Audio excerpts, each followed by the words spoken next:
and it's the same cookie cutter, and everything's sliced the same exact way. And to me, that's not being musical. It's not being creative, and it's not living life. So to me, and I guess it's because of my background, because I'm a jazz musician.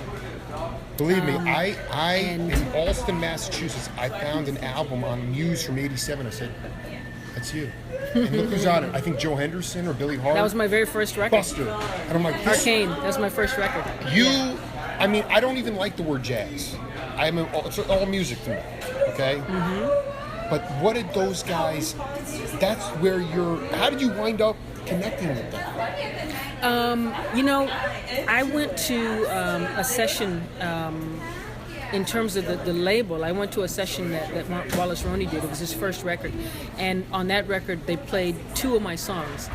And Michael Kuskuna, who was the producer for Wallace's record, and Joe Fields, who was the head of Muse Records, they both said, "Oh, we like your writing. Would you like to do a record?" And I wasn't even thinking in that realm. I wasn't thinking about doing my own record, nor was I really thinking about writing, but fortunately for me, Wallace liked my writing, so he used those tunes. So that's how I met the people at the label. And then in terms of the musicians, I met them all on the scene, which was a great thing about New York. In the 80s, there was still a vibrant club scene, like that's how you met them, or was it in the 70s? Totally, in the 80s, yeah, totally vibrant. When did you start did you go to the 70s, or did you start really, I mean, I was blown away when I saw this. I said, that's Cindy. 87 with the Stone Jazzers, man. It was all the old cats, man. I went to New York. I moved there in 1982. I started going there a little bit prior to that, but I finally moved there in 82. And it was still a vibrant scene, so you melded right into completely. it. Completely. So beautiful. And where were some of your gigs that you played? And who did you play? Did you play for Elvin at all? Did you know Elvin? Of course, I knew Elvin. Yeah, I knew him well. How did you get to know him? I mean, everybody loved Elvin, but I mean, the guy played brushes.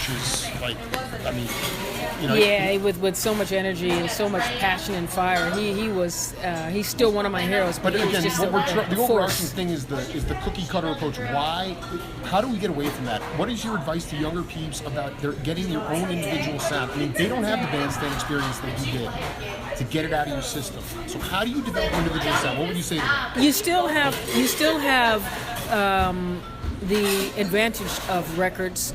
And now we have the advantage of a lot of videos, so you can watch music. You can watch the most creative musicians do what they do. Mm-hmm. You can see film of Art Blakey and the Jazz Messengers. You can see film of Miles Davis's band. You can see film of Miles with Gil Evans. Explain you can see film of the Coltrane Band. Because we live in a band. visual society, so how people can see their application? Not only can you see it, but you get to experience it, albeit third hand. It's not like, I was fortunate enough to go to New York when there was still an incredible scene of innovators, and there's still a scene there, but there were the innovators who actually created the music were still there. Art Blakey, I became really close with him. He was like my dad. He took me under his wing. I babysat for his kids. Billy Higgins, he was so friendly. Art Blakey, Elvin Jones as well. Really, really just beautiful and friendly to all the young cats, and certainly to me as well. So I got to meet a lot of the greats that way. Just by being on the scene. This is so important because I saw you last night play everything. How did you learn to play a shuffle? Tell me about how to play. I don't hear a lot of shuffles now. Watching Art Blakey. I watched Art Blakey. That's where I learned how to play shuffle. And I went to see him one night at the Village Gate when he was playing. And was Woody Shaw in the band, or was he Woody? It wasn't with Woody. I think it was Walter Davis Jr. on piano. Oh my gosh. And Wallace might have been in the band, and I forget who else was in the band. But I was, kind of near the drums, and Art went like this, which means come over here and play, And they were playing a shuffle, and I had been watching him all night, play that shuffle and play his shuffle, play his way, and I've listened to it too because I love him. And so he said, play this right here and don't move, don't budge, play that. And so I said, I did. I played that until he came back. When he came back, I gave him the sticks, and he went on and finished. So there was But that was bandstand. That was, you were burning on the bandstand. You had to cook it right then. You weren't shedding. You had already shed it. This was experiential, and that's what the younger cats don't have today.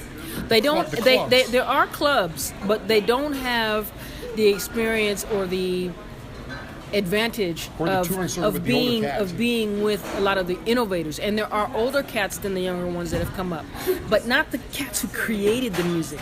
So to be there and to watch all those cats, like I said, to watch Miles and to watch Dizzy, Sonny Rollins, Art Blakey, Billy Higgins, Tony Williams, Elvin, Philly Joe Jones, Roy Haynes, to watch all those cats and so many more, Sam Jones, Ron Carter, Buster Williams, to be able to sit there and watch all these cats, Herbie, Walter Davis Jr., right. McCoy Tyner,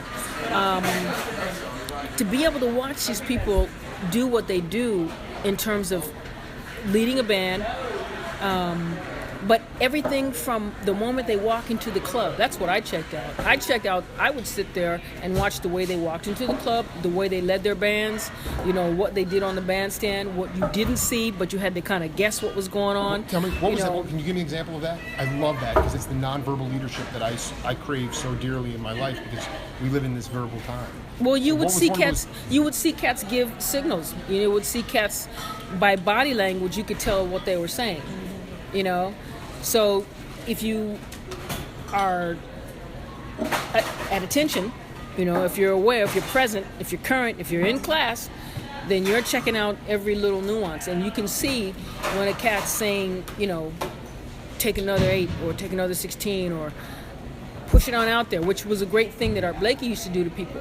And a lot of times it was with Art Blakey, he would just yell it out because he was just a father figure of the scene that would push you directly, indirectly, and more directly.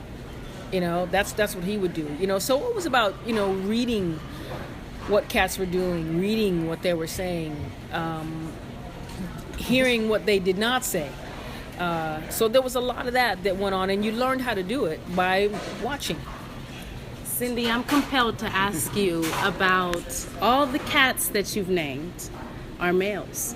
Mm-hmm. You are a divine feminine presence. Mm-hmm. How have you balanced the feminine energy within the masculine? I don't have a problem with balancing because, first of all, I love being a woman. Yes. And so no scene, no person, nobody can take that from me. I totally love everything about the feminine issue, the feminine-ness that I was given, by the universe, by my mother, by my grandmothers. But you just have to know yourself. You have to be confident in who you are. And then you can't let that mess with you, because a lot of cats will try to mess with you, unfortunately.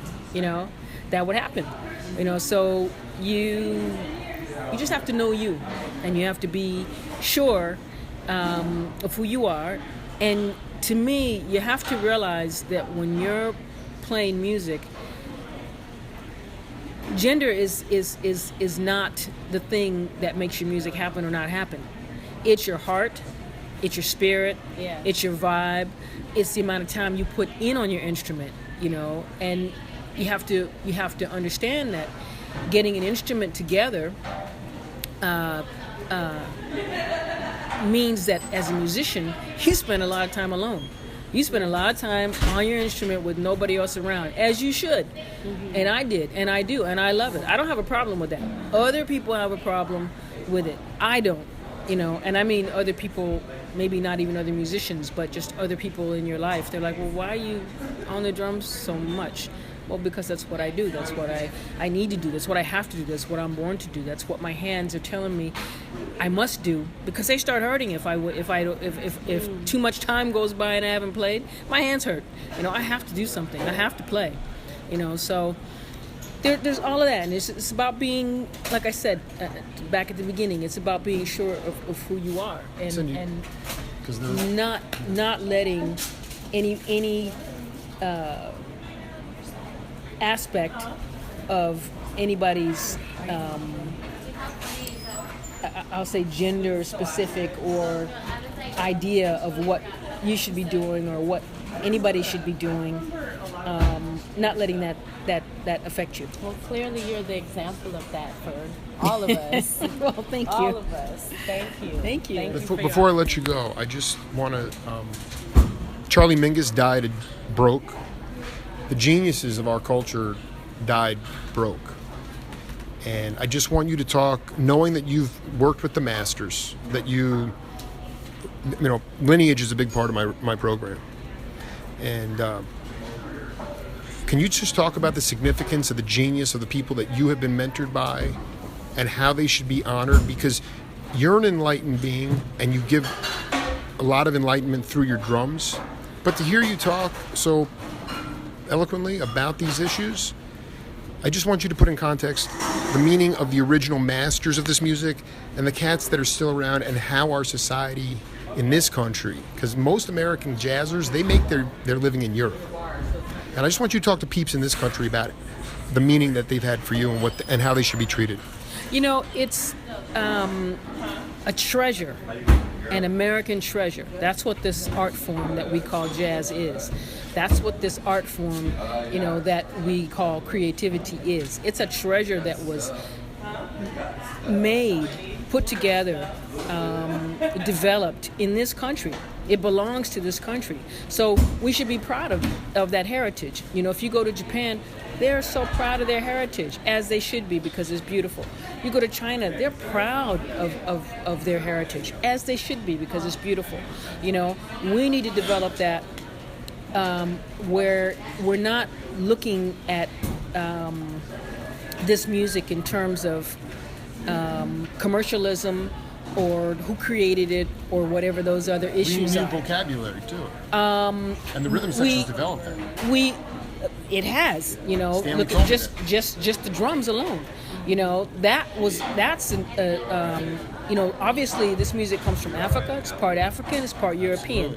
You know, but the African part we further developed because we put all those rhythms on the drum set. So you know, that's an innovation that Americans should be proud of because that was born here. And to me, every jazz musician who innovated, who created this music, should get their props and propers, and not only in just a verbal expression. They should get them in every way possible. You know. Yes, absolutely. And Art Blakey, who created the rivet cymbal. You know how many drummers use rivet cymbals? He never got a penny for it. You know, and that's a shame. Art Blakey should have gone on to the next realm, leaving his kids with tons of finances, and I don't know what he left with. I don't know what he left with. But whatever it was, it should have been more. Do you think that you'll maybe at some point lead a band, like a jazz group? I do already. Which one? I have my Cindy Blackman group. I have what, 8, 9, 10 records out. But I mean, as far as how many live dates did you get to play with them in the country? Oh, I've done quite a bit. I haven't toured recently because I've been right now. I've been playing with Carlos, and the 2 years prior to that, I was playing with Lenny Kravitz again. Of course. You know. But those guys. But I do my band in between. I've done it. I haven't done it in a minute because we've been very busy. But I still do it, and I still will do it. And I have a new record that's coming out. A lot of it is jazz rock, but it doesn't stop me from playing with my acoustic band. I still have that, and I will always have that. You know? I appreciate you taking the time, and I'm going to have you back on my show before the CD comes out. Okay, Good I to hope hear you. so. Good to I hear hope you, so. my friend. Thank you so much. So nice Appreciate to meet you. Pleasure to meet Nice you. to meet you. Wonderful Tell vibe. Carlos, I love my album signed. Oh, I'm thank in you. the Oakland Bay Area. Oh, beautiful. Yeah. Okay, we live in the Bay. Awesome. Cheers, Thank you guys cheers. both. Bless you. I'm gonna watch you back there. Jake, I'm gonna take this. And I'm gonna get club sign for you. Tell him this. Does he talk Davidiv? Please have him sign Davidiv. His name, Davidiv, from Sri Chindoy. Davidiv. Yeah, Davidiv. Davidiv. Thank you. I mean, you can't make that stuff up. Oh my God, crushed it.